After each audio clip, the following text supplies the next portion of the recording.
स्वागत है आपका हमारे YouTube channel Dhruva engineering tutorials में। बच्चों, इस लेक्चर में हम डिस्कस करने वाले हैं आउटपुट कैरेक्टरिस्टिक्स ऑफ जेफीड की। पिछले लेक्चर में हम आपको बताए थे कि जेफीड का कंस्ट्रक्शन कैसे होता है और ये कैसे काम करता है, वर्किंग प्रिंसिपल। अब इसमें आपको बताएंगे आउटपुट कैरेक्टरिस्टिक्स के बारे में, और ये बहुत ही इम्पोर्टेंट टॉपिक है। यहाँ से क्वेश्चन हमेशा पूछे गए हैं एग्जाम में, जैसा कि मैं पिछले लेक्चर में बताया था आपको कि कब कब ये पूछा गया है। ठीक है, तो हम स्टार्ट करते हैं। देखिए, इसके लिए मैं पहले आपको फिगर दिखा देता हूँ, उसके बाद हम डिस्कस करते हैं। चलिए, कुछ इस तरह से हम कॉम्बिनेशन करते हैं जेफीड का। देखिए, ये जो पॉइंट है, एक मिनट, हाँ, ये जेफीड है, ठीक है। उसके बाद में गेट सोर्स, ये सोर्स है, इसका सोर्स टर्मिनल, ये ड्रेन टर्मिनल है और ये गेट टर्मिनल है। ठीक है, गेट सोर्स टर्मिनल पर हम क्या करते हैं, बैटरी को अप्लाई करते हैं with the help of variable resistance. ये वेरिएबल रेजिस्टेंस का काम क्या होता है कि इसको हम वेरी करवा करके गेट वोल्टेज को कंट्रोल कर सकते हैं। ओके, अब जो हमारा इस साइड में मतलब ड्रेन टर्मिनल है, ड्रेन सोर्स और ये सोर्स टर्मिनल है, इसके क्रॉस में जो वोल्टेज हम देख पाते हैं, मतलब लोड के क्रॉस में यहाँ पे जो वोल्टेज मिलेगा वो कितना होगा। तो आउटपुट, हमेशा जो आउटपुट कैरेक्टरिस्टिक्स होती है वो किसके बीच खींची जाती है, आउटपुट करंट और आउटपुट वोल्टेज के बीच में। तो आउटपुट वोल्टेज कौन सा मिल रहा है, ड्रेन सोर्स वोल्टेज, ये आउटपुट वोल्टेज है, और आउटपुट करंट कौन सी है, ड्रेन करंट है। तो आउटपुट जो मिलेगा यहाँ पे वो किस टाइप से मिलेगा और कितना मिलेगा, इसके आधार पे हम डिसाइड करते हैं। ये कैसे डिसाइड होगा, कैरेक्टरिस्टिक्स को जो हम प्लॉट करेंगे ग्राफ, उसके आधार पर डिसाइड कर पाते हैं कि लोड के क्रॉस में आउटपुट करंट, आउटपुट वोल्टेज कितना मिलेगा, कब वहाँ सप्लाई बंद होगी, कब ऑन होगी, इसके आधार पे ही डिसाइड करते हैं। चलिए, इसका ग्राफ ये है, तो ग्राफ को हम अभी डिस्कस करेंगे बाद में, पहले थ्योरी देख लेते हैं। ठीक है, उसके बाद ये ग्राफ आपको समझा दूंगा। देखिए, तो आउटपुट कैरेक्टरिस्टिक्स जेफीड का किसके बीच खींची जाती है, पहला बात यह है किसके बीच खींची जाएगी। अभी मैं बताया आपको कि आउटपुट कैरेक्टरिस्टिक्स हमेशा किसके बीच खींची जाती है, जिस टर्मिनल के क्रॉस में आप लोड कनेक्ट करते हो। ठीक, वहाँ पे कितना सप्लाई वोल्टेज है और उसमें लोड के क्रॉस में, लोड के टर्मिनल में कितना करंट सप्लाई हो रहा है जेफीड के द्वारा।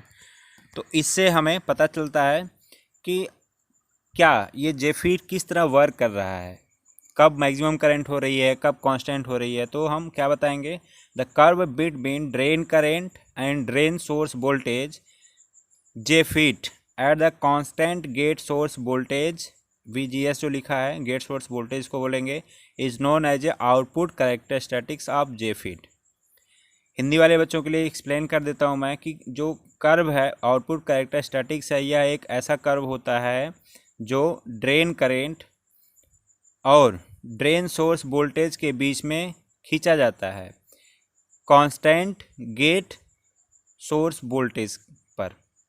ठीक है, अब इसमें से आपको पॉइंट क्या नोट करना है, पॉइंट ये नोट करना है कि पहली पॉइंट है, at the first drain current rises rapidly with the drain source voltage but then become constant, it is known as a pinch off voltage. अब इसके लिए हम आप ग्राफ पे लेके चलते हैं, हम वहीं समझाते हैं कि ये क्या चीज़ है। देखिए, हम ग्राफ पे पहुंच गए। अब पिच ऑफ वोल्टेज क्या है, पहले ये देख लीजिए। ये जो पॉइंट बी है, this is known as a pinch off point, and यहाँ पे जो वोल्टेज है ये वाला इतना, ये वोल्टेज कहलाता है इस पॉइंट पे पिच ऑफ वोल्टेज। अभी ये होता क्या है, पिच ऑफ वोल्टेज का मतलब ये होता है कि जेफीड जिस पर, जैसे ये जेफीड है, उसका ये स्ट्रक्चर है कुछ इस टाइप का। ठीक है, ये इंटरनली कनेक्ट है और ये आपका सोर्स है, ये गेट है। क्लियर। अब होता क्या है कि जब गेट पर हम कांस्टेंट गेट सोर्स जो वोल्टेज है इसको कांस्टेंट रख करके सप्लाई करेंगे यहाँ पे, तो ये जो एरिया है, मतलब चैनल वाली जो एरिया है, ये वाली एरिया जो है, ये क्या होती है, धीरे धीरे पतली होती जाती है। पतली होती जाती है, मतलब ये जो एरिया है ये एरिया बढ़ेगा तभी तो ये पतला होगा बीच का। जब ये पतला होता जाएगा तो इसका मतलब ये है कि स्टार्टिंग में करंट क्या है, फिगर थोड़ा सा फिर से मैं बनाता हूँ यहाँ पे देखो। स्टार्टिंग में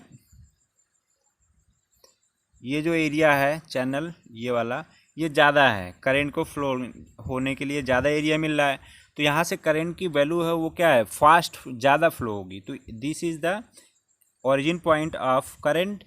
अब यहाँ से करंट राइज होगा एक्सपोनेंशियली तेज़ी से। अब एक पॉइंट ऐसा आता है कि उस टाइम पे ये वाला जो एरिया है ये बढ़ कर के यहाँ तक पहुँच गया। रेड कर लेते हैं इसको, चलो पिंक कर लिया। ये एरिया थोड़ा बढ़ जाता है। जब ये बढ़ेगा, क्यों बढ़ेगा, क्योंकि वो कनेक्शन हम कैसा किए हैं, रिवर्स कनेक्ट किए हैं, तो उसके आधार पे होता है ये। अब जब ये एरिया बढ़ जाएगा तो ये इसके बीच का एरिया कम हो जाएगा। जब कम होगा तो यहाँ से जो करंट का कंडक्शन है वो कैसे होता है, इलेक्ट्रॉन के फ्लो होने के कारण हो रहा है। इलेक्ट्रॉन्स मेजॉरिटी जो चार्ज करियर होगा, चाहे इलेक्ट्रॉन्स चाहे होल्स में, ठीक है, उसके आधार पे होता है। तो अब जब कम हो जाएगा चैनल एरिया तो वहाँ से करंट कम फ्लो होगी। तो एक पॉइंट ऐसा आता है, ये वाला पॉइंट, कि जब ये दोनों टच कर जाते हैं एक दूसरे को, जब टच कर जाएंगे तो यहाँ पे कोई भी चैनल स्पेस नहीं बचता है। जब चैनल स्पेस नहीं बचेगा तो जो हमारी करंट होगी वो क्या हो जाएगी, कांस्टेंट हो जाएगी। अब इसके बाद ये करंट इधर इंक्रीज नहीं होती है, इसी को बोलते हैं पिच ऑफ पॉइंट, या और इस वोल्टेज को बोलते हैं पिच ऑफ वोल्टेज, ठीक है। अर्थात जिस पर जेफीट में से जो करंट का कंडक्शन है वो बंद हो जाता है। क्लियर। अब चलते हैं अपने टॉपिक पे। तो पहले पॉइंट का मतलब आपको समझ में आ गया होगा कि first drain current rises rapidly, drain current अचानक से बढ़ती है सबसे पहले। उसके बाद क्या होता है, drain source voltage but them become constant. Drain source जो वोल्टेज है लेकिन उस टाइम पे कांस्टेंट रहता है, और इस प्रकार से जो हमारी करंट है रैपिडली बढ़ने के बाद में अचानक से क्या हो जाती है, कांस्टेंट हो जाती है। तो इस कंडीशन को बोलते हैं पिच ऑफ कंडीशन, और इस वोल्टेज को बोलते हैं पिच ऑफ वोल्टेज। उसके बाद क्या होता है, after pitch off voltage the channel width become so narrow that depletion layer almost touch each other. जो मैं बता चुका अभी पीछे कि वो दोनों क्या होते हैं, जो चैनल होते हैं वो बिल्कुल पतला हो जाता है, और उसके बाद में जो उसका डिप्लीशन लेयर होती है वो एक दूसरे को टच कर जाती है। Therefore increase in drain current is very small. अब ड्रेन करंट बहुत ही कम बढ़ती है, और क्या होता है, कहाँ तक बढ़ेगी, जैसे जैसे बढ़ने के बाद पिच ऑफ पॉइंट पे पहुँचेगी उसके बाद वो कांस्टेंट हो जाती है। ये मैं एक्सप्लेन कर चुका हूँ फिगर में, ठीक है। तो इस प्रकार से आउटपुट कैरेक्टरिस्टिक्स को आप क्या करेंगे, डिफाइन करेंगे।